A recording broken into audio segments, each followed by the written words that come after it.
Nirupama ma'am, hi, good afternoon ma'am. Good afternoon sir. Nirupama ma'am, पहली सबसे important query कौन सी? Adani port मैंने 100 शेयर लिया और एट द रेट 729 और अरे 25 बाप रे, फिफ्थ को ही लिया मैंने। 25 तारीख को ही लिया था? हाँ यस, उसके बाद ये न्यूज आया ना। अरे हाँ, तब तक तो सब बढ़िया ही था। अदानी पोर्ट सबको अच्छा लग रहा था। फंडामेंटली अदानी ग्रुप की कोई स्टॉक सबसे ज्यादा पसंद आता था एक्सपर्ट्स को, अदानी पोर्ट था।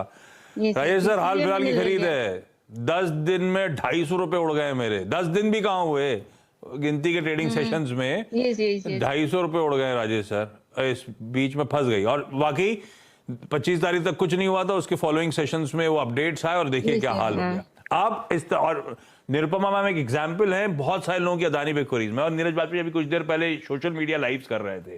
राजेश सर, जितनी क्वेरीज थी उसमें 90% अदानी ग्रुप या अदानी के इंडिविजुअल स्टॉक्स को लेकर थी, या उससे रिलेटेड बैंक्स के एक्सपोजर को लेकर थी। वो सब अपनी कहानी। अदानी पोर्ट्स क्या करना चाहिए? निरुपमा मैम, आपने लिया क्यों था? ट्रेडिंग के लिए लिया था या किसी और लॉजिक से लंबी अवधि के लिए? नहीं, एक्चुअली मैंने ट्रेडिंग के लिए था, लेकिन अभी तो लॉन्ग टर्म के लिए ही रखना पड़ेगा, क्योंकि इतने मतलब लॉस में काटने का कोई मन नहीं है, बेसिकली ऐसा कह रहे हो आप, है ना? नहीं, यस यस, लेकिन इससे ज्यादा अगर जाएगा तो मैं अफोर्ड नहीं कर सकती ना, तो मुझे इसको सेल आउट तो करना पड़ेगा। अगर इससे नीचे अफोर्ड नहीं कर सकते तो पहला आंसर है उसका स्टॉप लॉस। ये स्टॉप लॉस तो तब लगना था 25 तारीख को जब ट्रेडिंग के लिए लिया था मैंने, है ना? तो वैसे भी ट्रेडिंग के लिए मुझे स्टॉप लॉस लगाना जरूरी था। और आज आप जब सवाल ही उठा रहे हो कि अफोर्ड नहीं कर सकती इससे ज्यादा लॉस, तो पहला आंसर है स्टॉप लॉस लगाना है। लेकिन राजेश सर, कर तो सकती हूँ, लेकिन ऐसे दूसरे बहुत ज्यादा पेन और नहीं देखना चाहती। ठीक है, लॉजिकल क्वेश्चन है आपका। राजेश सर, आपने सुन लिया भाई, क्या करना है अदानी पोर्ट्स में? 750 की खरीद, 450 460 पे खड़ा हुआ स्टॉक, 4-5 ट्रेडिंग सेशन की कहानी। देखिए, आपने सही कहा कि अगर इन्हें ट्रेडिंग के लिए लिया है, इन्हें स्टॉप लॉस बिल्कुल लगाना चाहिए, फिर वो कोई भी स्टॉक हो।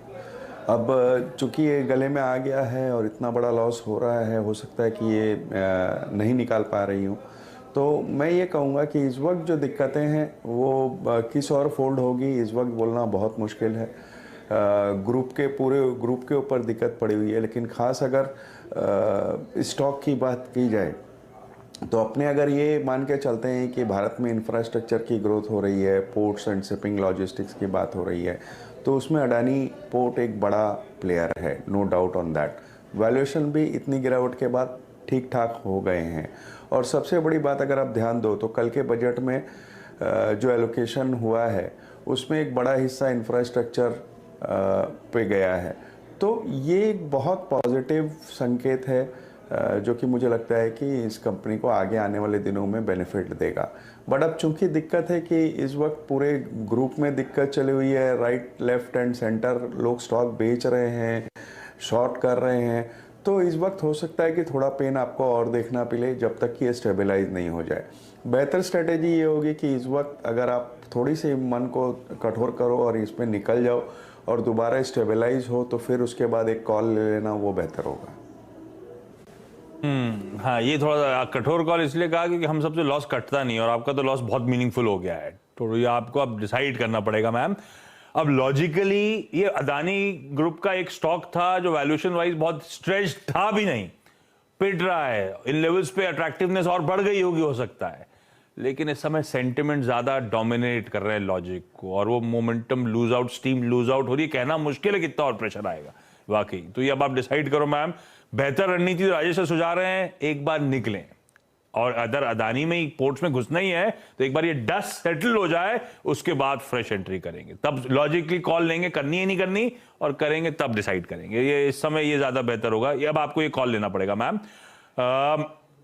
मुंबई से गीता गुप्ता।